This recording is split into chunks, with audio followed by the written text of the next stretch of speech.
হযরতে লোকমান তার সন্তানকে আল্লাহর সাথে পরিচয় করে দেয়। আর আল্লাহ কি করেন? পরের আয়াত, লোকমান কিন্তু পরপর 9টা নসিহত সন্তানদেরকে করছেন, কিন্তু 1 নম্বর নসিহতটা আল্লাহ তাআলা ওখানে রেখে পরে আল্লাহ তাআলা তার নিজের নসিহত সন্তান অর্থাৎ মানুষের সন্তানদেরকে আল্লাহ তাআলা নির্দেশ দিচ্ছেন, নসিহত করতেছেন। তার মানে এখানে মুফাসসিরিন ইকরাম বলেন, কোন পিতামাতা যদি তার সন্তানের হক আদায় করে, সন্তানকে যে শিক্ষা দীক্ষা ঠিকমতো দেওয়ার দরকার, মা হিসাবে বাবা হিসাবে যদি তার সন্তানকে সেভাবে গঠন করে, ওই মা বাবার হক আদায়ের ব্যাপারে আল্লাহ তাআলা ওই সন্তানকে প্রস্তুত করে দেন। জোরে বলি সুবহানাল্লাহ। আজকে আমাদের সমাজে এটা একটা বড় সমস্যা। কি সমস্যা? মা বাবা সেবা সন্তানরা করে না, সন্তানরা মা বাবার কথা শুনতে চায় না। সকলেই বলে এটা নিয়ে খুব বিপদে আছি। অনেকেই আমরা ইমামতি করি, শহরে বিভিন্ন জায়গায় কুটুপতি লাখপতি বিভিন্ন ব্যক্তিরা যায় আমাদের কাছে তাবিজ নেয়, কয় হুজুর তাবিজ দেন। কিসের তাবিজ? কয় সন্তানটা কথা শোনে না। কয় এমন একটা ঝাড়ফুঁক দিবেন যাতে ছেলেটা আমার কথা শোনে। আরে সন্তানের হক মা বাবা হিসাবে যদি আমি পালন না করি, তাবিজ কবজ দিয়ে কোনো লাভ আছে? কথা বলেন, লাভ আছে? এই জন্য আমাদের কাজ কি? আমাদের কাজ হলো, সন্তান আল্লাহ তাআলার নেয়ামত। সন্তান কার দান? জোরে বলেন, কার দান? সন্তান কে দেয়? ওয়ালিল্লাহি মুলকুস সামাওয়াতি ওয়াল আরদ ইয়াখলুকু মা ইয়াশা ইয়াহাবু লিমান ইয়াশাউ ইনাসাও ওয়া ইয়াহাবু লিমান ইয়াশাউ যুকুর ওয়া ইউযাউযুহুম যুকরানাও ওয়া ইনাসা।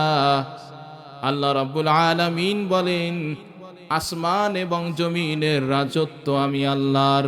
ইয়াখলুকু মা ইয়াশা, আমি যা ইচ্ছা তাই সৃষ্টি করি। ইয়াহাবু লিমান ইয়াশাউ ইনাসাও ওয়া ইয়াহাবু লিমান ইয়াশাউ যুকুর, আমি আল্লাহ তাআলা যাকে চাই ছেলে সন্তান দান করি, যাকে চাই মেয়ে সন্তান দান করি। আবার এমনও হয় ছেলে মেয়ে উভয়টাই দান করি। আবার এমনও করি স্বামী স্ত্রী বিবাহ করেছে, তাদের মধ্যে আমি আল্লাহ তাআলা কোনো সন্তান দেই নাই, তাদেরকে বন্ধা করে রেখেছি। কোনো দিন তাদের পক্ষ থেকে সন্তান আসবে না। জোরে বলেন, এগুলো কে করে? সন্তান দেওয়ার মালিক কে? জোরে বলেন, সন্তান দেওয়ার মালিক কে? আওয়াজ হয় না, জোরে বলেন, সন্তান দেওয়ার মালিক কে? একটু গলা আওয়াজ ভয়েস বাড়া যাবে ভাই? এখন তো আমরা মোটামুটি ভালো লোক হয়েছি, এখন আওয়াজ এমন হুঙ্কার মারতে হবে মৌগাছি বাজারের লোকজন যেন মনে করে ওখানে হাজার হাজার লোক বসে আছে। এরকম আওয়াজ দেওয়া যাবে তো ইনশাআল্লাহ? হয় নাই, জোরে বলেন ইনশাআল্লাহ। নারায়ে তাকবীর। হয় নাই, নারায়ে তাকবীর। আরো জোরে, নারায়ে তাকবীর। দিন ইসলাম, দিন ইসলাম। এই দেখেন মাদ্রাসার ছাত্র দূর থেকে বলছে, আমরা বলতেই পারিনি। বলেন জিন্দাবাদ, জিন্দাবাদ। তাহলে সন্তান দেওয়ার মালিক কে? এখন আসতে জোরে বলেন, সন্তান দেওয়ার মালিক কে?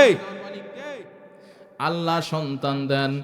তাহলে এই সন্তান যেহেতু আল্লাহ তাআলার পক্ষ থেকে সন্তান আসে, অতএব এই সন্তানকে পরিচালনা করব শয়তানের পথে, ঠিক না বেঠিক? ঠিক? নাউজুবিল্লাহ, ঠিক না? শয়তানের পথে আমার সন্তানকে পরিচালনা করা যাবে? সন্তানকে পরিচালনা করতে হবে কার পথে? আল্লাহর দেওয়া নির্দেশ মতে। আল্লাহর দেওয়া নির্দেশ মতে। যেমন হযরতে লোকমান তার সন্তানকে প্রথম এই পরিচয় করে দেয় আল্লাহর সাথে, সন্তানকে মিলিয়ে দেয়, বেটা এক আল্লাহ আছে, খবরদার ওই আল্লাহর সাথে অংশীদার স্থাপন করবা না।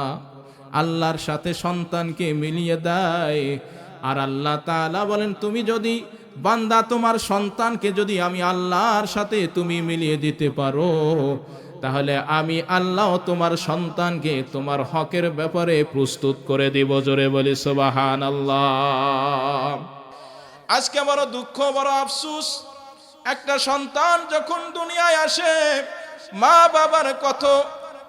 বাবার কত আশা আকাঙ্ক্ষা, আমার সন্তানকে আমি ডাক্তার বানাবো, ইঞ্জিনিয়ার বানাবো, আমার সন্তানকে মন্ত্রী মিনিস্টার বানাবো, ইত্যাদি ইত্যাদি, কবি সাহিত্যিক বানাবো। মা বাবার মনের ভিতরে কত আশা আকাঙ্ক্ষা, মা বাবার ভিতরে এই আকাঙ্ক্ষাগুলোর ভিতরে আর একটা আকাঙ্ক্ষা থাকে, আমার সন্তানটা যেন আমার নিদানকালে বয়স যখন বেশি হয়ে যাবে, ভার হয়ে যাবে, আমি যখন চলাফেরা করতে পারবো না, আমার একজনের সাহায্যের প্রয়োজন হয়ে যাবে, আমার সন্তানটা আমাকে সেই সময় বড় সেবা করবে, আমার সাহায্য করবে।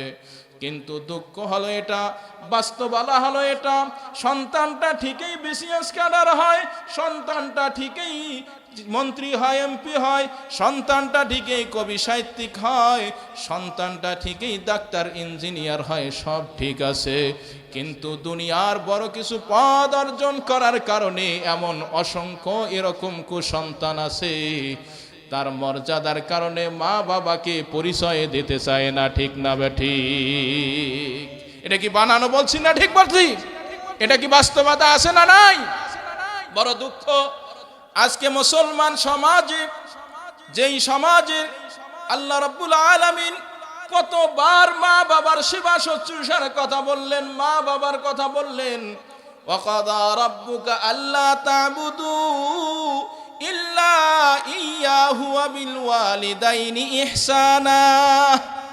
আল্লাহ তাআলা তার নিজের ইবাদতের পর তার মা বাবার সেবা শুশ্রূষা করা, মা বাবার কথা মতো চলা, মা বাবার খেদমতের কথা কিন্তু, ইহসানের কথা কিন্তু আল্লাহ তাআলা কোরআনে বলছেন। আমরা মুমিন, আল্লাহর এই বিধান থাকার পরেও অনেক মুসলমান সন্তান এমন আছে বৃদ্ধ বয়সে, বৃদ্ধা বয়সে মা বাবাকে ওই বৃদ্ধাশ্রমে রেখে আসে। ঠিক না বেঠিক?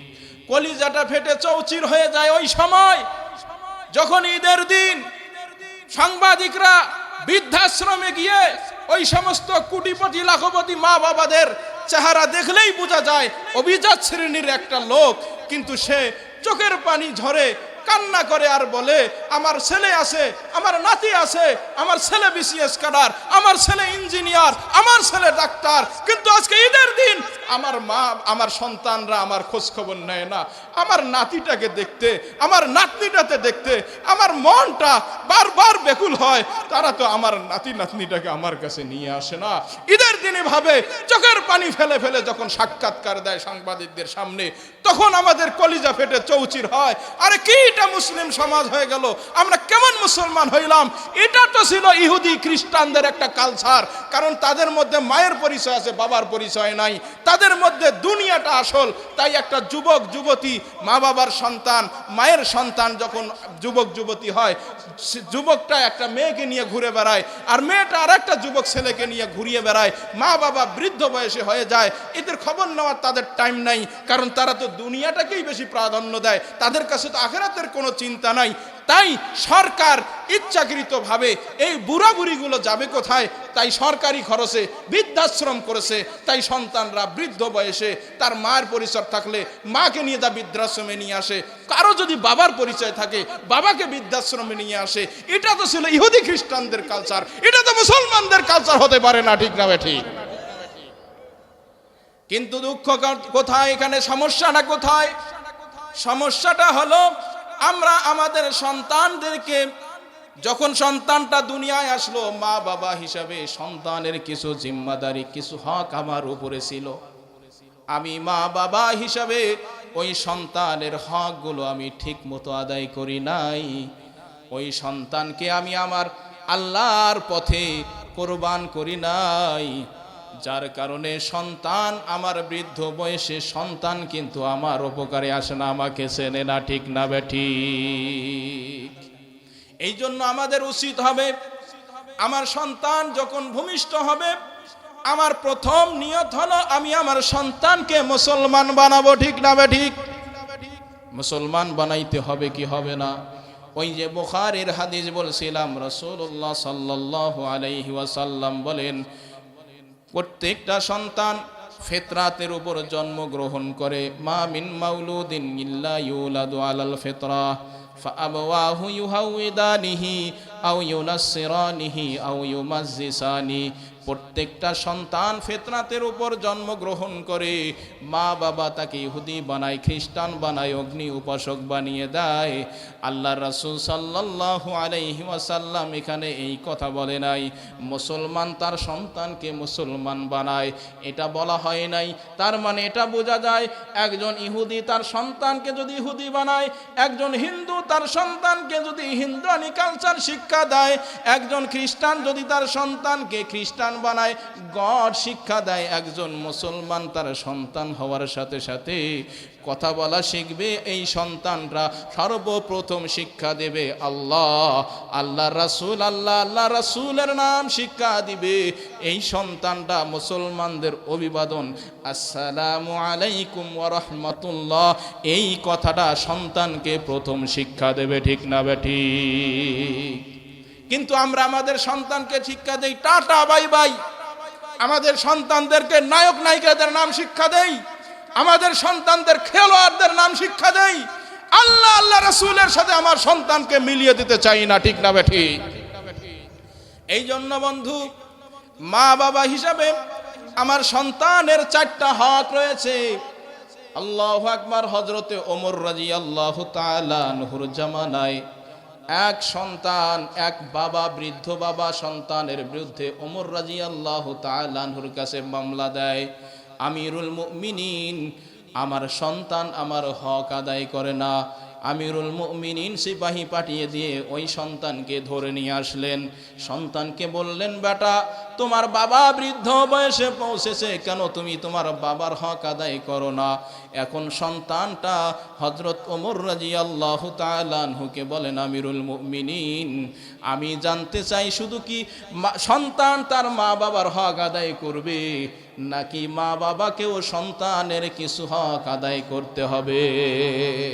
হযরত ওমর রাদিয়াল্লাহু তাআলা আনহু বললেন, উভয়েরই তো হক আছে। যেমন মা বাবা সন্তানের হক আদায় করবে, সন্তানও মা বাবার হক আদায় করবে। বলেন তো, আগে সন্তান না আগে মা বাবা? বলেন, আগে সন্তান না আগে মা বাবা? কোনটা? হ্যাঁ, দুইটাই কিন্তু যায়। কিন্তু প্রত্যেকটা মা বাবা কিন্তু দুনিয়ায় আসছে সন্তান হিসাবে। কি হিসাবে? আজকের একটা শিশু আগামী দিনের ভবিষ্যৎ। প্রত্যেকটা মানুষ দুনিয়ায় এসেছে সন্তান হিসাবে, ছোট শিশু অবস্থায়। অতএব প্রত্যেকটা শিশুর হক যদি মা বাবা আগে আদায় করত, তাহলে এই সন্তানগুলো মা বাবার উপর জুলুম করতে পারত। হযরত ওমর বলেন যে উভয়ের হক আছে। এর মধ্যে ওমর রাদিয়াল্লাহু তাআলা আনহু বলেন, একটা হক হলো যেন নেককার সন্তান হয়, এই জন্য তো একজন নেককার মা, স্ত্রী হিসাবে একজন নেককার স্ত্রীকে তালাশ করতে হবে। 2 নাম্বার, এই সন্তানের একটা ভালো নাম রাখতে হবে। ভালো নাম আজকে আমাদের সমাজে আছে। আমাদের মধ্যে নামের শুধু কয় যে এমন নাম দেবেন যেই নাম যেন পৃথিবীতে কেউ খুঁজে না পায়, গ্রামগঞ্জে কোথাও যেন এই নাম না থাকে, এইরকম একটা নাম চাই। আনকমন নাম, যে মানের নামের কোনো অর্থই হয় না, একটা আনোখা একটা নাম, বেটকুটে একটা নাম, এমন নাম আমরা চয়েস করি। হুজুর যদি বলি আব্দুল্লাহ রাখেন, আব্দুর রহমান, এগুলো তো ওল্ড হয়ে গেছে, জোরে বলি নাউজুবিল্লাহ। অথচ আল্লাহর রাসূল কি বলেন, সাম্মু আউলাদাকুম বিআসমাইল আম্বিয়া, তোমরা তোমাদের সন্তানদের নাম নবী রাসূলদের নামের সাথে মিলিয়ে মিলিয়ে রাখো, জোরে বলি সুবহানাল্লাহ। এগুলো আমাদের পছন্দ হয় না। একটা সন্তানের 2 নম্বর এটা হক যে আমার সন্তান যখন ভূমিষ্ঠ হবে, আমার সন্তানের একটা সুন্দর নাম রাখবো। নামের প্রভাব আছে না নাই? আল্লাহ রাসূল আর এক হাদিসে বলছেন, তোমরা তোমাদের সন্তানদের নাম সুন্দর সুন্দর নাম রাখো, কারণ হাসরের ময়দানে এই নাম ধরে ধরে আল্লাহ এই বান্দাদেরকে, তোমার সন্তানদেরকে ডাকবে। সেই দিন যদি তোমার সন্তানের নাম সেন্টু হয়, সেই দিন যদি তোমার সন্তানের নাম ডন হয়, সেই দিন যদি তোমার সন্তানের নাম প্রেম হয়। এক জায়গায় দাওয়াত খাইতে গেছি, এক লোক হেসে হেসে কয়, হুজুর আমার সন্তানটার নাম রাখছি প্রেম। আমার কৌতূহল হইলো যে এটা একটা নাম হইলো। বললাম যে ভাই প্রেম নাম রাখলেন কেন? কয় যে বাস্তব কথা বলছি, অনেকে তো শুনে কথা বলে, আমি শুনে না, আমি নিজ কানে, আমি এটা বাস্তব নিজ কানে শুনে বলছি। বললাম যে ভাই প্রেম রাখছেন কেন? 14ই ফেব্রুয়ারি হয়েছিল, 14ই ফেব্রুয়ারি বিশ্ব ভালোবাসা দিবস, এই জন্য সন্তানের নাম রাখছে প্রেম, ছেলে সন্তান। এই হলো আমাদের মুসলমানদের অবস্থা। অতএব আমাদের সন্তানদের নাম রাখতে হবে কি? ভালো নাম নাকি আনকমন নাম? কথা বলেন, আনকমন নাম না ভালো নাম? কাদের নামে? নবী রাসূলদের নামে, ওলি আল্লাহদের নামে, ভালো মানুষদের নামের সাথে আমার সন্তানের নাম রাখবো। রাজি আছি তো ইনশাআল্লাহ? 3 নম্বর হক হলো, এই সন্তান যখন কথা বলা শিখবে তখন এই সন্তানকে প্রথম আল্লাহ রাসূলের সাথে পরিচয় করে দিব। অভিবাদন জানানো শিখবে, তখন মুসলমানি অভিবাদন শিক্ষা দেব। এরপর এই সন্তান যখন ইলমে দ্বীন শিক্ষা করা শিখবে, সঙ্গে সঙ্গে আমার সন্তানকে ইলম অর্জনের জন্য দ্বীনি শিক্ষা, ইলমে ওহির শিক্ষা দিব। কিন্তু বড় দুঃখ হলো, বাংলাদেশে প্রায় 90% মুসলমান কওমি মাদ্রাসাগুলো, নুরানি মাদ্রাসাগুলোর ছাত্র সংখ্যা এবং স্কুলের মধ্যে ছাত্রের সংখ্যা অনেক বেশি। কথা ঠিক না বেঠিক? আমরা আমাদের সন্তানদেরকে দুনিয়াবি শিক্ষা দিতে চাই, দ্বীনি শিক্ষা দিতে চাই না। অথচ রাসূলুল্লাহ সাল্লাল্লাহু আলাইহি ওয়াসাল্লাম বলেন, খায়রুকুম মান কুরআনা ওয়া আল্লামা, তোমাদের মধ্যে সর্বোত্তম ওই ব্যক্তি যে কোরআন শেখে এবং শেখায়। জোরে বলি সুবহানাল্লাহ। আরে সর্বোত্তম, এটা আমাদের ঈমান। এটা বিশ্বাস না করলে আমাদের ঈমানের মধ্যে নোকসান চলে আসবে। কারণ আল্লাহ রাসূলের মুখের বাণী, তার মুখ নিঃসৃত কথা হলো এটা। সর্বোত্তম শিক্ষা হলো কোরআনই শিক্ষা। ঠিক না ঠিক? আজকে অক্সফোর্ড ইউনিভার্সিটি শিক্ষা উত্তম নয়, আজকে কেমব্রিজ ইউনিভার্সিটির শিক্ষা উত্তম নয়। উত্তম ওই ছাত্রটা উত্তম, ওই শিক্ষকটা দামি, যারা মিফতাহুল উলুম এই কওমি মাদ্রাসার সন্তানটা মাদ্রাসায় ভর্তি হয়ে আলিফ শেখে, বা শেখে, তা শেখে, সা শেখে। আমরা মনে করি এগুলো গরিবদের পড়া। না রে বন্ধু, না না, এটা টিটকারি করলে ঈমান চলে যাবে। এটা গরিবদের পড়া নয়। ইসলামী শিক্ষা, ইলমে ওহির শিক্ষা এসেছে। এই দুনিয়া আসমান জমিনের যিনি সৃষ্টিকারী, যিনি 18,000 মাখলুকাত কম বেশি সমস্ত মাখলুকাতের যিনি পরিচালক, যিনি সমস্ত মাখলুকাতকে খাওয়ান, যেই আল্লাহর হাতে সমস্ত রাজত্বের মালিকানা যেই আল্লাহর হাতে, সেই আল্লাহর পক্ষ থেকে যেই শিক্ষাটা চলে এসেছে, এই শিক্ষাটার নাম হলো ইলমে ওহির শিক্ষা। জোরে বলি সুবহানাল্লাহ। এই শিক্ষার নাম হলো মাদ্রাসা শিক্ষা। জোরে বলি সুবহানাল্লাহ। সুবহানাল্লাহ একটু জোরে বলা যায় না? জোরে বলি সুবহানাল্লাহ। হ্যাঁ, দুনিয়ার যে কোনো শিক্ষা এসেছে মূর্খ থেকে, আর ইসলামী শিক্ষা, ইলমে ওহির শিক্ষা আছে কোত্থেকে? কোত্থেকে বলেন? আল্লাহর পক্ষ থেকে। কয় দুনিয়ার শিক্ষা কেমন করে? মূর্খের শিক্ষা। কয় দুনিয়াতে সর্বপ্রথম যেই ব্যক্তিটা ক্লাস 1-এ পড়ছে, ক্লাস 1 পাস করছে, ওই ব্যক্তিটা কার কাছে শিখছে? প্রথম যেই ব্যক্তি ক্লাস 1 পাস করছে, মনে করেন 1 পাস একজন শিক্ষিত পারছেন, এই ব্যক্তি পড়ছে কার কাছে? বলেন, 5 পাসের কাছে? হ্যাঁ, যার কোনো 1 ক্লাসও নাই, যে 1ও পড়ে নাই, সেই 1-এর ছাত্রকে পড়াইছে। ঠিক না বেঠিক? আর একটা সহজভাবে বুঝলে, আল্লাহ রাব্বুল আলামিন মানুষকে যেই মেধা দান করেছেন, এই মেধা খাটিয়ে দুনিয়ার মানুষ, আল্লাহর দেওয়া মেধা, বলেন তো মেধা কে দেন? মেধা কে দেন? আল্লাহর দেওয়া মেধা কাজে লাগিয়ে ওই ব্যক্তিটা কিছু অঙ্ক, কিছু ইংলিশ, কিছু বিজ্ঞান, কিছু ইতিহাস, বিভিন্ন বই কিছু আবিষ্কার করছে, গাণিতিক বই ইত্যাদি ইত্যাদি বইগুলো আবিষ্কার করছে। জাগতিক শিক্ষা ব্যবস্থায় সেই শিক্ষাগুলো দেওয়া হয়। যেই শিক্ষা ব্যবস্থার উদ্ভাবন করেছে মানুষ, যেই মানুষটা আল্লাহর পক্ষ থেকে এলেম নিয়ে ওই এলেমকে কাজে লাগিয়ে কিছু আবিষ্কার করছে, এটা হলো জাগতিক শিক্ষা। আর ইসলামী শিক্ষা হলো স্বয়ং আল্লাহর পক্ষ থেকে যেই শিক্ষা আছে, এই শিক্ষাটা হলো ইসলামী শিক্ষা। জোরে বলি সুবহানাল্লাহ। তাহলে জাগতিক শিক্ষা আর আল্লাহর দেওয়া শিক্ষা, মাদ্রাসা শিক্ষার সাথে কোনো তুলনা হয়? কথা বোঝেন নাই? তুলনা হয়। আরে আল্লাহর রাসূল সাল্লাল্লাহু আলাইহি ওয়াসাল্লামকে 2 জন ব্যক্তি সম্পর্কে জিজ্ঞাসা করা হলো। একজন ব্যক্তি হলো আলেম, আর একজন ব্যক্তি হলো আবেদ। যে কেমব্রিজ ইউনিভার্সিটিতে অক্সফোর্ড ইউনিভার্সিটিতে লেখাপড়া করে মাস্টার ডিগ্রি পাশ করেছে, তাকে তো আলেম বলা হয় নাকি? তাকে কি আলেম বলা হয়? তাহলে আলেম কাকে বলা হয়? এইরকম মাদ্রাসায় পড়ে যারা দাওরা হাদিস পাশ করে, ঠিক না বেঠিক? জোরে বলেন ঠিক না বেঠিক? তো আল্লাহর রাসূলকে জিজ্ঞাসা করা হলো, একজন আলেম আর একজন আবেদ। যিনি আলেম উনি কোরআন হাদিস চর্চা করে ঠিকই, কিন্তু আমলের দিকে একটু কমতি আছে। আর যিনি আবেদ উনি ইবাদতে মশগুল, দিনে রোজা রাখে, রাত্রে দাঁড়িয়ে দাঁড়িয়ে ইবাদত করে। তো দুইজন ব্যক্তির মধ্যে উত্তম কে? এইটা হলো প্রশ্ন। রাসূলুল্লাহ সাল্লাল্লাহু আলাইহি ওয়াসাল্লামের সামনে এমন একটা প্রশ্ন করা হলো, একজন আলেম আর একজন আবেদ। আলেম এবং আবেদ, আবেদ যিনি উনি কিন্তু খারাপ মানুষ নয়, উনি কিন্তু ইবাদতকারী, 5 ওয়াক্ত নামাজও পড়ে, রোজাও রাখে, হজও করে, যাকাত দেয়, সবই করে, কিন্তু তার ভিতরে একজন আলেমের মতো ইলম নাই, কিন্তু সে আবেদ, ইবাদতকারী, খারাপ মানুষ নয়, ভালো মানুষ। আর একজন হলো আলেম। এই দুইজন ব্যক্তির মধ্যে কে উত্তম?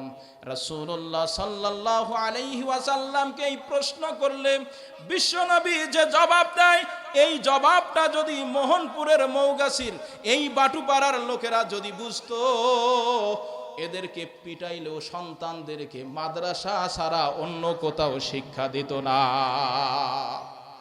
আল্লাহ রাসূল কি বলেন যে, উম্মত ও সাহাবী আমার, তুমি এমন একটা উপমা তুমি জানতে চাচ্ছ, এমন পার্থক্য তুমি জানতে চাচ্ছ যে একজন আলেম এবং আবেদ কার মর্যাদা বেশি, এটা তোমাকে বুঝাবো কিভাবে?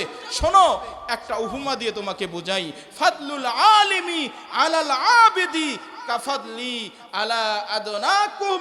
আল্লাহর রাসূল বলেন, একজন আবেদের থেকে একজন আলেমের মর্যাদা এত বেশি, তোমাদের মধ্যে একজন নিম্নমানের লোক, সমাজের মধ্যে কিছু লোক থাকে না, যেই লোকগুলোকে মানুষ ওইভাবে চিনেও না, মানুষ মূল্যায়নও করে না, বিচার সালিশও তো ডাকে না, দাওয়াতও তো ডাকে না, অর্থাৎ সমাজের মধ্যে তার তেমন কোনো মূল্য নাই। এরকম কিছু নিচু শ্রেণীর লোক আমরা করি। মানুষকে নিচু করা যায় না, যেহেতু মানুষ করে, তাই রাসূলুল্লাহ সাল্লাল্লাহু আলাইহি ওয়াসাল্লাম বলেন, তোমাদের মধ্যে একজন এরকম আদনা ব্যক্তি, এর সাথে আমি রাসূলের উপমা করলে কেমন মর্যাদা হবে, যে তোমাদের মধ্যে একজন ছোট্ট ব্যক্তি, আদনা ব্যক্তি, তার সাথে আমি রাসূলের মর্যাদা করলে আমি রাসূলের মর্যাদা কোথায় যাবে? একজন আবেদের থেকে একজন আলেমের মর্যাদা তত বেশি। জোরে বলি সুবহানাল্লাহ। আল্লাহর রাসূল কি উপমা দিলেন! আজকে যদি আপনি, আমি, আপনার, আমার সন্তানকে মাদ্রাসা শিক্ষার জন্য পাঠাই, ও বন্ধু, আপনি, আমি, আপনার, আমার সন্তানকে মাদ্রাসা শিক্ষার জন্য দেই, অনেক মানুষ টিটকারি করে, তোমার সন্তানটাকে ফকির বানার জন্য মাদ্রাসায় দিলা। আরে কপাল পুড়ে গেছে। বুঝে শুনে যদি এরকম টিটকারি করে, ঈমান থাকবে না, ঠিক না বেঠিক? দেখো না, তোমার, আপনার, আমার সন্তানের মর্যাদা কত বেশি হয়। একজন ব্যক্তি তার সন্তানকে মাদ্রাসায় দিয়েছে, আর একজন ব্যক্তি তার সন্তানকে স্কুলে দিয়েছে। দুইটা সন্তান এই মা বাবার বাড়ি থেকে প্রতিষ্ঠানে যায়, একটা মাদ্রাসার দিকে আসে আর একটা স্কুলের দিকে যায়। কার মর্যাদা কেমন? যেটা দুনিয়াবি জাগতিক শিক্ষার জন্য গেল, ওর ব্যাপারে কোনো মর্যাদার কথা কোরআন হাদিসে নাই, কিন্তু মুমিন হিসাবে আমাদের তো কোরআন হাদিস মানতে হবে, হবে কি হবে না? বিশ্বাস করতে হবে কি হবে না? আরে কথা কয় না, বিশ্বাস করতে হবে কি হবে না? হ্যাঁ, এটা আমাদের বিশ্বাস। যেই সন্তানটা আপনি মাদ্রাসায় ভর্তি করে দিলেন, এখন নিয়ত করছেন আজকে আমার সন্তানটাকে বাড়িতে মাদ্রাসায় ভর্তি করে আসব। একজন আলেমের কাছে একটা মাদ্রাসায় নিয়ে আসলেন, আল্লাহ তাআলার কুদরতি দিলে যশ এসে যায়। আল্লাহ তাআলা ফেরেশতাদেরকে ডাক দিয়ে বলেন, ও আমার ফেরেশতারা, যেই বান্দাকে আমার কালাম শিখার জন্য মা বাবা নিয়ত করে সন্তানটাকে বাহির করে মাদ্রাসার দিকে নিয়ে গেল, ও আমার ফেরেশতারা, এর মর্যাদাটা এমন হয়ে গেল, এ তো আমার দলের লোক হলো, আমার পক্ষের লোক হলো, এ আমার রাস্তার লোক হয়ে গেল।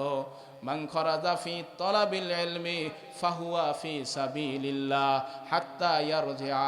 আল্লাহ রাসূল সাল্লাল্লাহু আলাইহি ওয়াসাল্লাম বলেন, একজন ব্যক্তি যখন এলেম অর্জন করার জন্য বাইর হয়, সে এই এলেম অর্জনের পথ থেকে ফিরা পর্যন্ত পুরা জিন্দেগিটা, পুরা সময়টা সে আল্লাহর রাস্তায় থেকে যায়। জোরে বলি সুবহানাল্লাহ।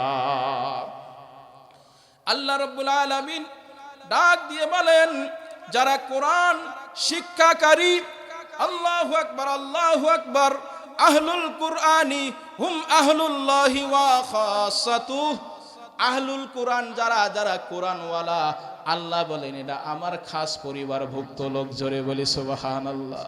এরা আমার পরিবারের লোক হয়ে যায়। আল্লাহর তো কোনো ছেলে নাই, মেয়ে নাই, কিন্তু আল্লাহ তাআলার পরিবার আছে যারা আল্লাহর কালাম শিখে, আল্লাহর কালাম শিখে ইলমে ওহির শিক্ষায় শিক্ষিত হয়। এরা আল্লাহ তাআলার খাস বান্দাতে পরিণত হয়ে যায়। জোরে বলি সুবহানাল্লাহ। যখন আপনার সন্তানকে বাড়ি থেকে বাইর হলেন, আল্লাহ তাআলা ফেরেশতাদেরকে ডাক দেয়, তো আমার রাস্তায় আসতেছে, ও আমার বান্দা, ও আমার ফেরেশতারা, আমার এই বান্দাকে সংবর্ধনা দেওয়ার দরকার। দুনিয়াতে কোনো রাষ্ট্র থেকে কোনো মেহমান আসলে, অন্য রাষ্ট্র থেকে মেহমান আসলে তাকে সংবর্ধনা দেয় গালিচা বিছিয়ে। আল্লাহ তাআলা কেমন জানি ফেরেশতাদেরকে ডাক দিয়ে বলেন, এরা আমার রাস্তায়, আমার রাস্তার দিকে বাইর হয়ে গেল, আমার কালাম শিক্ষা করার জন্য বাইর হয়ে গেল। এক এক মাটি দিয়ে হাঁটতে দেওয়া যায় না। ও ফেরেশতারা যাও যাও, ওয়া ইন্নাল মালাইকাতা লা তাদাউ আজনিহাতাহা লিদারিদান লিতালিবিল ইলম। আল্লাহ তাআলা ফেরেশতাদেরকে বলেন, ও ফেরেশতারা যাও যাও, আমার এই বান্দাদের পায়ের নিচে তোমার পাখা বিছিয়ে দাও, তোমার নূরের পাখাগুলো বিছিয়ে দাও, এরা যেন জমিন দিয়ে হেঁটে না যায়, তোমার পাখার উপর ভর করে হেঁটে হেঁটে আমার কোরআনের প্রতিষ্ঠান মাদ্রাসায় যেন আমার এই বান্দা যায়। জোরে বলি সুবহানাল্লাহ। কোরআন শিখাও ছেলে মেয়েকে, ও হে মুসলমান, জান কবজের সময় তোমার হইবে রে আসান। কোরআন শিখাও ছেলে মেয়েকে, ও হে মুসলমান, জান কবজের সময় তোমার হইবে রে আসান। একটি ছেলে আলেম হলে,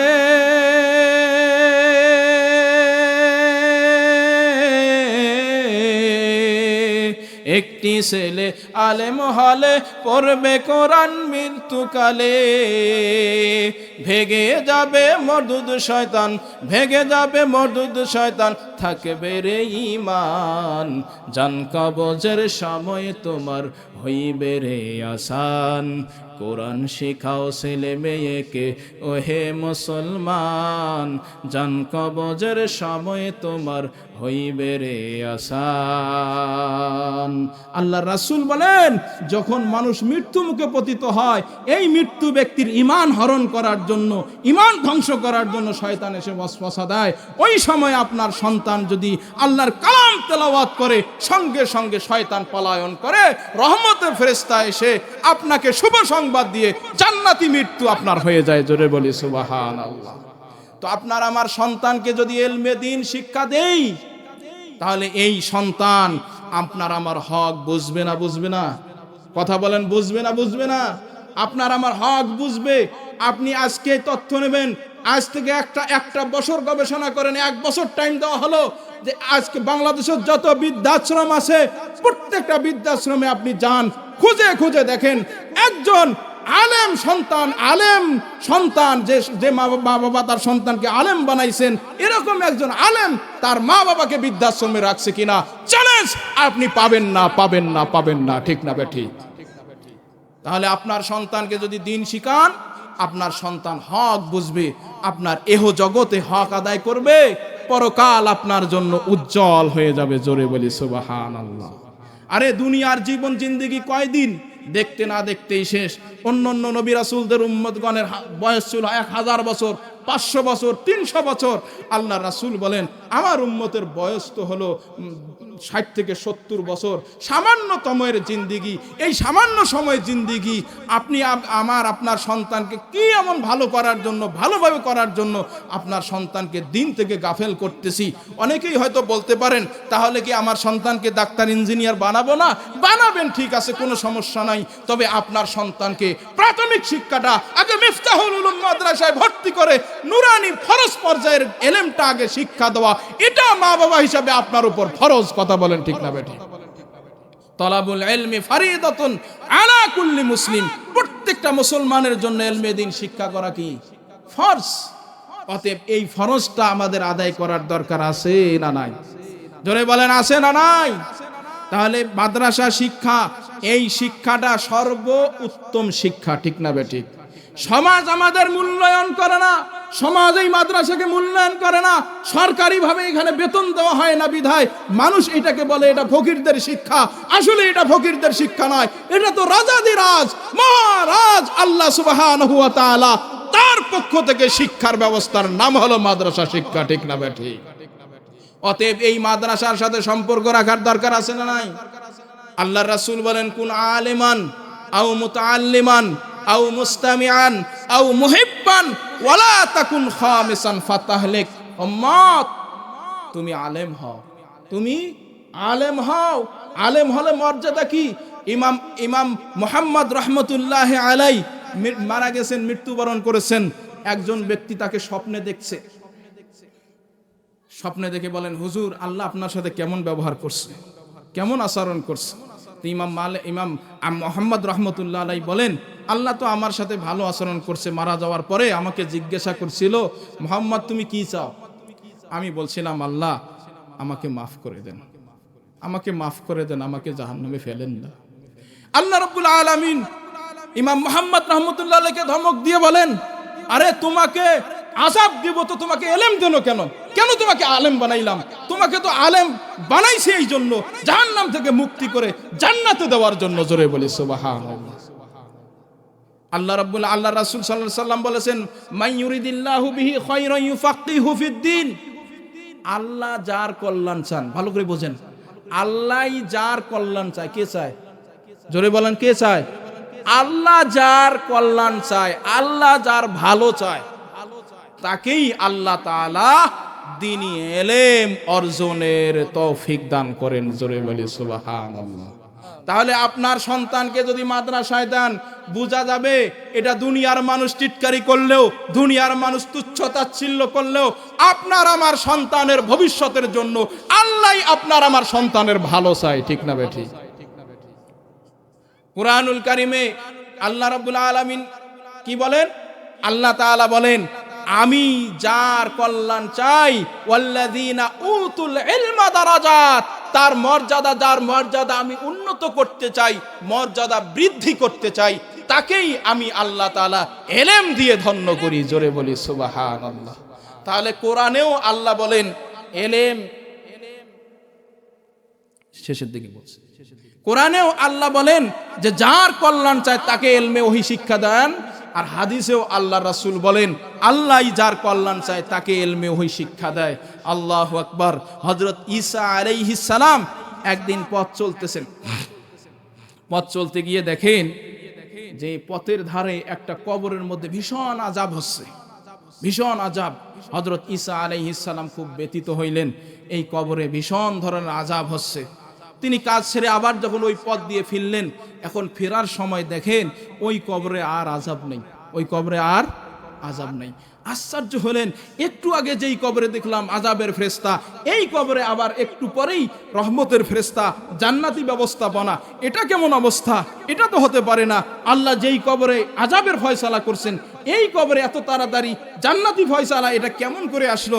আল্লাহ তাআলার কাছে হযরত ঈসা আলাইহিস সালাম জানতে চাইলেন। তিনি 2 রাকাত নামাজ পড়ে আল্লাহর কাছে জানতে চাইলে আল্লাহ জানান। নবী রাসূলগণ তো আল্লাহর সাথে কথাও বলেন। তাই ঈসা আলাইহিস সালাম আল্লাহকে বললেন, আল্লাহ এর ভেদ বুঝলাম না, এর হিকমত বুঝলাম না। একটু আগে দেখলাম এই কবরে আযাব, এখন থেকে এই কবরের মধ্যে শান্তি, জান্নাতের ফেরেশতা উপস্থিত। আল্লাহ এর কারণ কি? আল্লাহ রাব্বুল আলামিন হযরত ঈসা আলাইহিস সালামকে ডাক দেন, ও ঈসা, আমার এই বান্দা যখন দুনিয়া থেকে চলে আসলো, অল্প বয়সে আমার বান্দাকে দুনিয়া থেকে নিয়েছি রে ঈসা।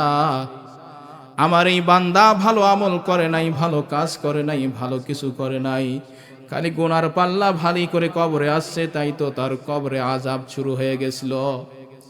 কিন্তু এই ব্যক্তি যখন দুনিয়া থেকে বিদায় নেয়, তার স্ত্রীর গর্ভে একটা সন্তান রেখে সে দুনিয়ায় আসে। কবরে চলে আসে। আল্লাহু আকবার, আল্লাহু আকবার। আল্লাহ রাব্বুল আলামিন বলেন, ও আমার পয়গম্বর, এই কবরবাসীর স্ত্রী তার সন্তান যখন বড় হলো, ভূমিষ্ঠ হওয়ার পর কথা বলা শিখলো, এলেম অর্জনের সময় হলো, এই তো সবে মাত্র এই ব্যক্তির স্ত্রী তার সন্তানের হাতটা ধরে একজন আলেমের কাছে গিয়ে বলে, হুজুর, আমার এই সন্তানটা এমন এতিম, আমার গর্ভে এই সন্তানটা থাকতে তার বাবা দুনিয়া থেকে চলে গেছে, আমি নিয়ত করেছি আমার সন্তান যদি ভূমিষ্ঠ হয় আমি আমার সন্তানকে ইলমে দ্বীন শিখাবো। তাই আমার নিয়ত অনুযায়ী আপনার হাতে আমার এই সন্তানটাকে তুলে দিলাম, আপনি ইলমে দ্বীন শিক্ষা দেবেন আমার এই সন্তানটাকে। আল্লাহ রাব্বুল আলামিন নবী ঈসাকে ডাক দিয়ে বলেন, ও ঈসা, এই তো মাত্র সময়ে একজন আলেম এই ব্যক্তির ব্যক্তির সন্তানকে বিসমিল্লাহির রহমানির রহিম শিক্ষা দিল। কয় যেই সন্তান, যেই কবরবাসীর সন্তান দুনিয়াতে আমাকে রহমান আর রহিম বলে ডাকায়, আমি কেমন রহমান হইলাম, কেমন রহিম হইলাম, আমি তার বাবাকে কবরে আযাব দেব, এটা তো হতে পারে না। তাই এই কবরবাসীর সন্তান দুনিয়াতে আমাকে রহমান আর রহিম বলে ডাকার সাথে সাথে আমি রহমান এবং রহিম নামের কুদরত আমি প্রকাশ করে এই ব্যক্তিকে চিরদিনের জন্য জাহান্নামের আযাব থেকে নাজাত দিয়েছি। জোরে বলে সুবহানাল্লাহ। বন্ধু, আপনার সন্তানের কল্যাণ যদি আল্লাহ চায়, আপনার সন্তানকে মাদ্রাসায় দেওয়ার অর্থই হলো এটা আপনার সন্তানের কল্যাণ কে চায়? জোরে বলেন, আপনার সন্তানের ভালো কে চায়? আল্লাহ চায়। এই জন্য আপনি আপনার সন্তানকে মাদ্রাসায় দিয়েছেন। আমরা প্রতিজ্ঞাবদ্ধ হই, আমার দুনিয়া এবং আখিরাত ভালোর জন্য আমি আমার সন্তানকে মাদ্রাসায় দেব। রাজি আছি তো ইনশাআল্লাহ? রাজি আছি তো ইনশাআল্লাহ? হাত তুলে দেন, লিল্লাহি তাকবীর। আমরা দিব তো ইনশাআল্লাহ? হ্যাঁ, বুড়ারাও তো হাত তুলছে, বুড়াদের তার সন্তান হবে না, নাতিপুতিদেরকে দেবে নাকি? নাতিপুতি যদি না থাকে তাহলে প্রতিবেশী কোনো গরিব থাকলে তাকে মাদ্রাসায় দিয়ে তাকে ইলমে দ্বীন শিক্ষা দেব। রাজি আছি তো ইনশাআল্লাহ? আল্লাহু আকবার, আল্লাহু আকবার। ইলমে দ্বীন যারা শিক্ষা করে, ইলমে দ্বীন যারা অর্জন করে, ও বন্ধু, তাদের মর্যাদা কত বেশি হয়, হাসরের ময়দানে তাদের মর্যাদা কত বেশি হবে রে বন্ধু। আল্লাহু আকবার, আল্লাহু আকবার। হাসরের ময়দান কিন্তু বড় কঠিন হয়ে যাবে, বড় আযাবের অবস্থা। আল্লাহ আল্লাহ আল্লাহ। কুরআনুল কারীমে আল্লাহ তাআলা বলেন, হাসরের ময়দান যখন কায়েম হয়ে যাবে, সিংহায় যখন ফুৎকার দেওয়া হবে, দুগ্ধবতী মা তার দুধের সন্তানটাকে ছিটকে ফেলে দেবে। গর্ভবতী মা তার সন্তানকে প্রসব করে ফেলবে ভয়ে। কেউ কাউরে পরিচয় কিন্তু দিতে চাইবে না।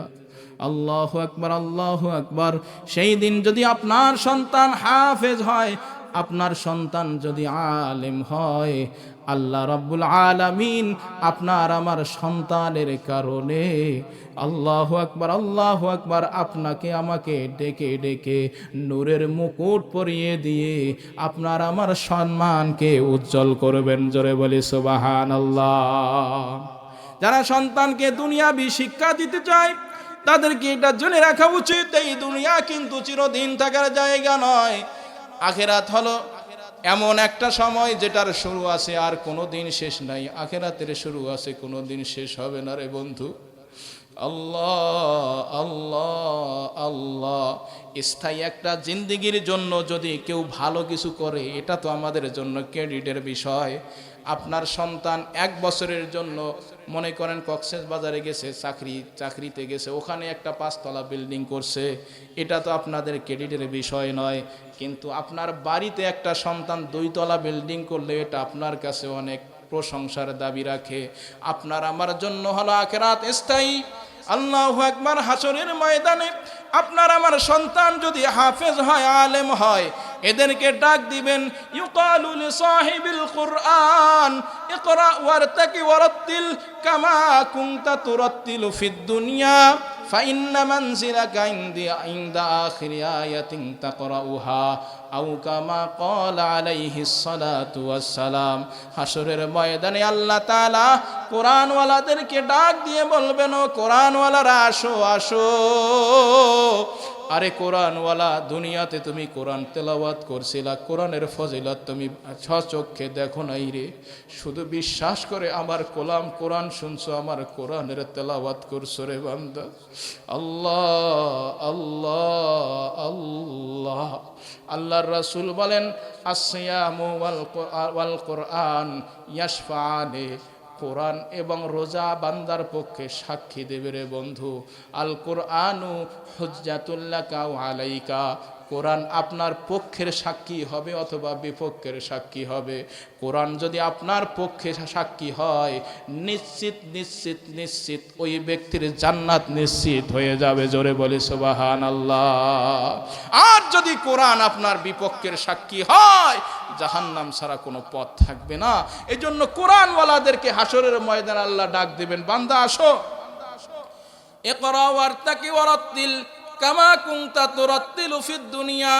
ও বান্দা, দুনিয়ায় যেভাবে সুন্দর সুললিত কণ্ঠে নির্ভুলভাবে আমার কালাম তেলাওয়াত করছিলা, আজকেও তুমি কোরআনের তেলাওয়াত করো। তবে দুনিয়ায় তেলাওয়াত করছিলা, কোনো ফজিলত তুমি অবলোকন করো নাই। আজকে এক একটা করে আয়াত পড়লে তুমি এর ফজিলত জানতে পারবা। এক আয়াত করবা, তোমার একতলা বিশিষ্ট একটা বিল্ডিং, একতলা বিশিষ্ট একটা অবস্থান তৈরি হয়ে যাবে। 2 নম্বর আয়াত পড়বা, দ্বিতীয় তলা হয়ে যাবে। 3 নম্বর আয়াত পড়বা, তৃতীয় তলা হয়ে যাবে। এইভাবে এক একটা করে আয়াত পড়বা, তোমার জন্য এক একটা করে অবস্থান তৈরি হয়ে যাবে, বিল্ডিং তৈরি হয়ে যাবে, এক একটা করে অট্টালিকা তৈরি হয়ে যাবে রে বন্ধু। এইভাবে 6666টা আয়াত যখন আপনার আমার সন্তান পড়বে, জান্নাতের সুবিশাল 6666 তলা বিশিষ্ট বিল্ডিং নির্মাণ হয়ে যাবে। জোরে বলি সুবহানাল্লাহ। কি বোঝেন নাই মনে হয়? জোরে বলি সুবহানাল্লাহ। এটা কি বিশ্বাস হয়? বিশ্বাস হয় কি হয় না? আরে দেবে কে? কথা বলেন, দেবে কে? কি পড়ার মাধ্যমে? আল্লাহর কালাম পড়ার মাধ্যমে। তো আল্লাহর কালাম আল্লাহর বান্দা পড়বে, আল্লাহ দেবে। আল্লাহর কোনো সম্পদের অভাব আছে?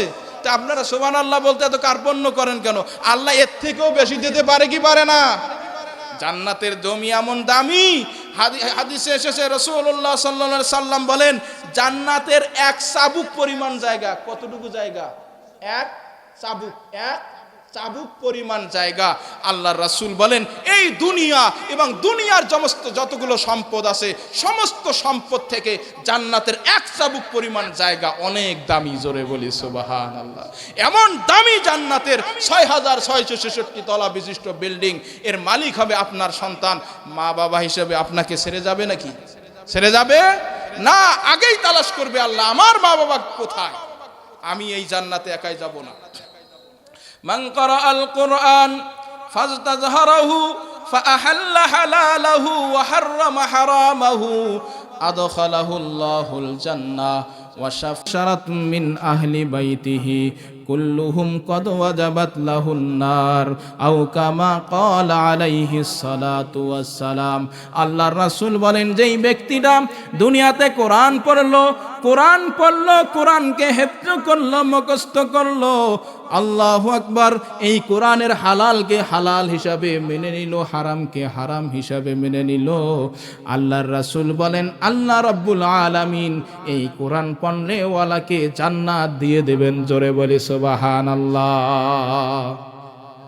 জান্নাত মনে হয় আমাদের এই মৌগাছি মোহনপুরের মতো একটা জায়গা নাকি? সব থেকে ছোট্ট জান্নাত হবে 10 দুনিয়ার সমান। জোরে বলি, এত আস্তে সুবহানাল্লাহ বললে হবে? জোরে বলি। কয়দিন? 1 কোটি বছরের জন্য নাকি? না, অনন্তকালের জন্য। তারপরে ওই জান্নাতের মধ্যে টেনশন আছে নাকি? হাগামতা আছে নাকি? থুতু ঘাম আছে নাকি? কয় না, কিচ্ছু নাই। ওই জান্নাতে শুধু শান্তি আর শান্তি। প্রত্যেকটা জান্নাতি ওই জান্নাতের বাদশা হয়ে যাবে। জোরে বলি সুবহানাল্লাহ। আপনাকে যখন আল্লাহ জান্নাত দিবে, আপনি হবেন ওই জান্নাতের কি? বাদশা। আপনার স্ত্রীও যদি জান্নাতি হয়, আপনার স্ত্রী হবে ওই জান্নাতের ফার্স্ট লেডি। জোরে বলি সুবহানাল্লাহ। জোরে বলি সুবহানাল্লাহ। ওই জান্নাত হলো অনন্তকালের জান্নাত। তো আপনার সন্তান যদি কোরআন পড়ে, কোরআনের হাফেজ হয়, ওই সন্তানকে আল্লাহ তো জান্নাত দিবেই। আর কি বলবে, তুমি তোমার ইচ্ছা মতো বেছে বেছে এরকম 10 জন ব্যক্তিকে নির্বাচন করো, যেই 10 জন ব্যক্তির জন্য জাহান্নাম ওয়াজিব হয়েছিল, ওই জাহান্নামীদেরকে জাহান্নাম থেকে সুপারিশ করে জান্নাতে নিয়ে যাওয়ার পারমিশন তোমাকে দেওয়া হলো। জোরে বলি সুবহানাল্লাহ। 10 জনকে নিয়ে যাবে, আল্লাহু আকবার। এছাড়াও হাদিসে ইঙ্গিত আছে শুধু 10 জন নয়, এরকম প্রতিষ্ঠানগুলো যেখানে মাদ্রাসার ছাত্ররা লেখাপড়া করে, এই প্রতিষ্ঠানে হাজার হাজার মানুষের অনুদান আছে, তারা কি হবে, তাদের কি অবস্থা হবে? তাদেরকেও ওই সমস্ত সন্তানরা সুপারিশ করে জান্নাতে নিয়ে যাবে। জোরে বলি সুবহানাল্লাহ। আমাদের বুখারীর ক্লাসে আমাদের সাইকুল হাদিস সাহেব হুজুর বলছেন একটা ঘটনা। একজন ব্যক্তি এরকম মাদ্রাসার ছাত্র, আমরা তো অবস্থা হলো গরিবদের ছাত্র সন্তানদেরকে মাদ্রাসায় দেই, তাই না? গরিব এই সংখ্যায় বেশি, ধনীরা তো পড়াইতে চায় না। এই জন্য আল্লাহ রাসূল বলছেন, মেরাজের রাত্রে আমি জান্নাত দেখছি। মেরাজের রাত্রে আল্লাহ রাসূল কি দেখছেন? জান্নাত দেখছেন। আল্লাহ রাসূল বলেন, জান্নাতের মধ্যে 2 শ্রেণীর, জাহান্নামের মধ্যে, জাহান্নাম দেখছি, জান্নাতও দেখছি, জাহান্নামের মধ্যে 2 শ্রেণীর লোক বেশি পাইছি। এক শ্রেণীর হলো ধনী শ্রেণীর লোক, ধনী, টাকা পয়সা মালটাল বেশি আছে, এরা বেশিরভাগ জাহান্নামী। আর এক শ্রেণীর দেখছি মানুষের মধ্যে, সেটা হলো পুরুষ নারীর মধ্যে নারীদের সংখ্যা বেশি। তাহলে ধনীরা মাদ্রাসায় তাদের সন্তানদেরকে পড়াইতে চায় না, আলহামদুলিল্লাহ সুম্মা আলহামদুলিল্লাহ, এখন অনেক ধনাঢ্যশালী ব্যক্তিরা তাদের সন্তানকে মাদ্রাসায় পড়ায়, ঠিক না বেঠিক? এবং উঁচু লম্বা বিশাল দেহী মানুষ, তো ছোট ছোট বাচ্চা, তো ছোট ছোট বাচ্চারা ওই ব্যক্তিকে একটা নাম দিয়েছে। কি নাম দিয়েছে? মহিষ। যখন ওই ব্যক্তি মাথায় করে খাবার নিয়ে বাড়িতে মাদ্রাসার দিকে আসে, মাদ্রাসার ছাত্ররা হইচই শুরু করে দেয়, চিল্লা শুধু, মহিষ ভাই আসছে, মহিষ ভাই আসছে, মহিষ ভাই আসছে, তার মানে আমাদের খাবার নিয়ে আসছে। মাদ্রাসার ছাত্ররা খুশি, তো তারা তো খুশিতে মহিষ ভাই বলে। কিন্তু এই ব্যক্তির মনের মধ্যে একদিন কথাটা দিলের মধ্যে লাগছে, আমি এত কষ্ট করে তাদের জন্য খাবার রান্না করে আমি নিয়ে আসি, তাদেরকে খাওয়াই, তাদের পিছনে এত মেহনত করি, আর তারা আমাকে মহিষ বলে, যা আর খাবারে দেব না। গোসা হয়ে গেছে খাবার, পরের দিন আর খাবার নিয়ে আসেনি। রাত্রিবেলায় শুইছে, ঘুমের মধ্যে দেখে কিয়ামত সংগঠিত হয়ে গেছে, কিয়ামত সংগঠিত হয়ে গেছে। এই ব্যক্তি, কিয়ামতের অবস্থা তো খুব মারাত্মক, কিয়ামতের অবস্থা অত্যন্ত মারাত্মক, কারণ কিয়ামতে কেউ কারো পরিচয় দিতে চাবে না। ইয়াউমা ইয়াফিরুল মারউ মিন আখি ওয়া উম্মিহি ওয়া আবি ওয়া সাহিবাতিহি ওয়া বানি। সেই দিন মা তার সন্তানকে দেখে পালাবে, সন্তান তার মাকে দেখে পালাবে, বাবা তার সন্তানকে দেখে পালাবে, ভাই তার ভাইকে দেখে পালাবে, বন্ধু তার বন্ধুকে দেখে পালাবে, স্ত্রী তার স্বামীকে দেখে পালাবে, স্বামী তার স্ত্রীকে দেখে পালাবে, কেউ কারো পরিচয় দিতে চাইবে না। এটা খুব মারাত্মক সময় হবে। তো এই মহিষ ভাই দেখলো কিয়ামত সংগঠিত হয়ে গেছে, হিসাব নিকাশ শুরু হয়েছে। কিন্তু যেই মাদ্রাসার ছাত্রগুলো কোরআনুল কারীম আল্লাহর কালাম তেলাওয়াত করতেছিল, ইলমে ওহীর শিক্ষা অর্জন করছিল, কত হাসরের ময়দানে মানুষগুলো হিসাব নিকাশ নিয়ে বড় টেনশন পেরেশানি। আল্লাহু আকবার।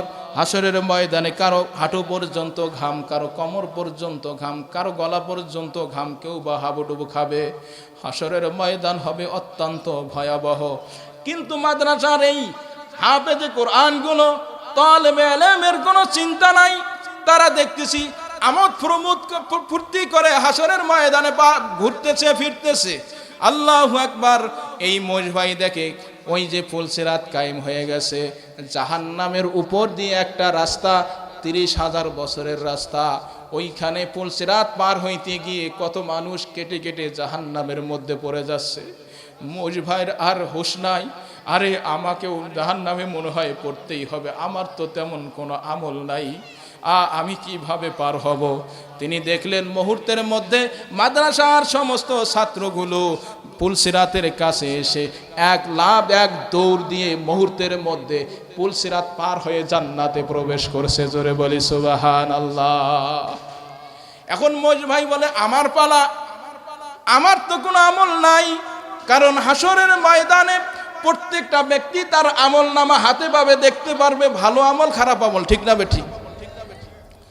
আল্লাহু আকবার। মৌজ ভাই এখন চিন্তায় ব্যস্ত, কিন্তু এই মাদ্রাসার ছোট্ট ছোট্ট ছাত্রগুলো জান্নাতে প্রবেশ করে অনেক অসংখ্য ধরনের ফল ফ্রুট, অসংখ্য ধরনের সুখ সম্ভোগ যদি যখন দেখলো, চিন্তা করলো কিরে, দুনিয়াতে আমরা যখন মাদ্রাসায় পড়তাম আমাদের ক্ষুধার্ত অবস্থায় মৌজ ভাই আমাদের জন্য খাবার নিয়ে আসছিল। ওই আজকে জান্নাতে আমরা সুখের মধ্যে আছি, আমাদের মৌজ ভাই গেল কোথায়? মুহূর্তের মধ্যে ওই সন্তানগুলো আবার পুলসিরাত পার হয়ে পাশে এসে দেখে মৌজ ভাই চিন্তাতে ব্যস্ত। মৌজ ভাইয়ের হাত ধরে বলছেন, মৌজ ভাই তুমি চিন্তা করো না, চিন্তা করো না, আল্লাহ তাআলা আমাদেরকে জান্নাত দিয়েছে। ও মৌজ ভাই চলো, আমাদের হাত ধরো, আমরা তোমাকে নিশ্চিন্তে পুলসিরাত পার করে দেব। যখন হাত ধরে দৌড় মারছে, মৌজ ভাইয়ের স্বপ্ন ভেঙে গেছে। জোরে বলি সুবহানাল্লাহ। পরের দিন তওবা করে বলে, যেই সন্তানদের খাবার বন্ধ করছিলাম, আল্লাহ উচিত শিক্ষা দেওয়ার জন্য আমাকে এই স্বপ্ন দেখাইলো। আরে স্বপ্নটা তো এগুলো অনেক সময় আমরা এগুলো মনে করি কি এগুলো হলো কাল্পনিক কথা, কাল্পনিক কথা না, স্বপ্ন কিন্তু সত্যও আছে। বুখারীর হাদিসে এসেছে স্বপ্নটা হলো 46 ভাগের 1 ভাগ, স্বপ্নেরও একটা ভিত্তি আছে। এগুলো শুধু গল্পই না, এখান থেকে শিক্ষা আছে না নাই? জোরে বলেন, শিক্ষা আছে না নাই? অতএব আপনার সন্তান যখন কোরআনের হাফেজ হবে, আপনার সন্তান যখন আলেম হবে, আল্লাহ রাব্বুল আলামিন আপনার মর্যাদা বাড়াবেন। আর আপনার সন্তানকে কোরআন পাঠ করতে বলবেন। হাসরের ময়দানে আপনার সন্তান এক একটা করে আয়াত পাঠ করবে, আর এক এক গুণ মর্যাদা বাড়তে থাকবে। আর একটা আয়াত পাঠ করবে, আর এক গুণ মর্যাদা বাড়তে থাকবে। কেউ কেউ বলেন একতলা বিশিষ্ট অবস্থান তার নির্মাণ হবে। এভাবে যতগুলো আয়াত পড়বে তততলা বিশিষ্ট নির্মাণ হবে বিল্ডিং। এই বিল্ডিং এসে চির শান্তিতে বসবাস করতে থাকবে। আমার একটা প্রশ্নের জবাব দেন, আপনার সন্তানকে আপনি যত বড় সম্পদশালী বানান, যত বড় অর্থ সম্পদের মালিক বানান, আপনার সন্তান কি 6000 তলা বিশিষ্ট, 5000 তলা বিশিষ্ট কোনো বিল্ডিং বানাইতে পারবে? পৃথিবীতে আছে 1000 তলা বিল্ডিং? না। আপনার সন্তানকে ইলমে ওহী শিক্ষা দান, আপনার সন্তান এই মর্যাদা লাভ করবে। আল্লাহ তাআলা আমাদের সন্তানদেরকে ইলমে ওহী শিক্ষা দেওয়ার তৌফিক দান করেন, বলেন আমিন। আমরা রাজি আছি তো আমাদের সন্তানদেরকে মাদ্রাসায় দেব তো ইনশাআল্লাহ? কে কে রাজি আছি? দু হাত তুলে লিল্লাহে তাকবীর। ধরে কই হাত তোলেন নাই ভাই? আমরা নিয়ত করি আল্লাহ ফয়সালা করবেন। আমরা আমাদের সন্তানদেরকে মাদ্রাসায় অন্তত ফরজ পর্যায়ের ইলম আমরা শিক্ষা দেব তো ইনশাআল্লাহ? ইনশাআল্লাহ। আল্লাহ আমাদের সন্তানদেরকে কবুল করুন। আর এই মাদ্রাসার কথা বলছিলাম, শেষ কথা, আমার বড় ভাই বয়সে তো অনেক বড়, কিন্তু বড় ভাই অনেক বড় বয়সে, বাকি বন্ধু সুলভ আচরণ আমাদের মধ্যে থাকে। ফজলুল ভাই তিনি অনেক মেহনত করেন, মাঝে মধ্যে শহরে যান। এই মাদ্রাসাটা, এই কোরআনের এই প্রতিষ্ঠানটা একটা বড় নেয়ামত, আপনাদের জন্য বড় নেয়ামত। অতএব এই মাদ্রাসার প্রতি নজর রাখবেন। ওই হাদিসটা বলে শেষ করছে, হুজুর চলে আসছে। আল্লাহ রাসূল বলেন, কোন আলেমান, আলেম হও, আলেম হলে এই ফজিলতগুলো পাওয়া যাবে।